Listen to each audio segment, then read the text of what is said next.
మనం ఇవాళ simple cauliflower curry ఎలా చేసుకోవాలో చూసుకుందామండి. కాలీఫ్లవర్ని ఒకసారి వాటర్లో వేసి బాయిల్ చేసుకుని ఉంచుకోవాలి. నీట్గా చూసుకోవాలండి పురుగులు అవి లేకుండా. సో ఎలా చేసుకుని బాయిల్ చేసుకుని ఉంచుకోవాలి.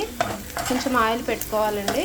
ఆయిల్లో మనము మినపప్పు, శనగపప్పు, ఆవాలు పోపు వేసుకోవాలి. అందులోనే గార్లిక్, ఎండుమిరపకాయలు వేసుకోవాలి. అలాగే పచ్చిమిరపకాయలు, కరివేపాకు కూడా వేసుకోవాలి.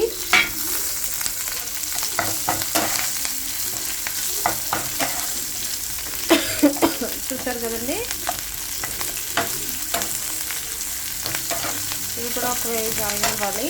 వేగనిచ్చి ఇప్పుడు ఇందులో కాలీఫ్లవర్ బాయిల్ చేసుకుని ఉంచుతాం కదండి, అది వేసేసుకోవాలి.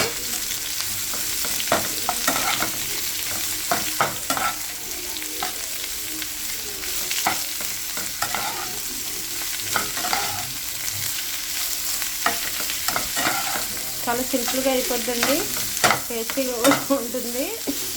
ఎవరైనా గబ్బగా ఎదుర్కొస్తే మనం చేసి పెట్టేయచ్చండి. ఇందులో ఇప్పుడు మనం పసుపు, కొంచెం ఉప్పు, కొంచెం గరం మసాలా పొడి యాడ్ చేసుకోవాలి. చూసారు కదండి, ఉప్పు, పసుపు, గరం మసాలా పొడి వేసుకొని బాగా కలిపేసుకుని తీసేయడమేనండి. సో ఆల్మోస్ట్ అయిపోయిందండి. చూసారు కదా, ఫ్రై అయిపోయింది. ఇంకా స్టవ్ ఆఫ్ చేసుకుని సర్వ్ చేసుకోవడమేనండి. ఇది మనకు పుల్కాస్కి బాగుంటుంది, రైస్కి బాగుంటుంది, చపాతీస్కి బాగుంటుంది, ఉత్త తినడానికి కూడా బాగుంటుంది. మీ ఇష్టం, ఎవరికి ఏ విధంగా కావాలంటే ఆ విధంగా తినడమే. Thank you for watching. Like చేయడం మాత్రం మర్చిపోవద్దు. చూసారు కదా, super Emmy cauliflower curry ready. Thank you.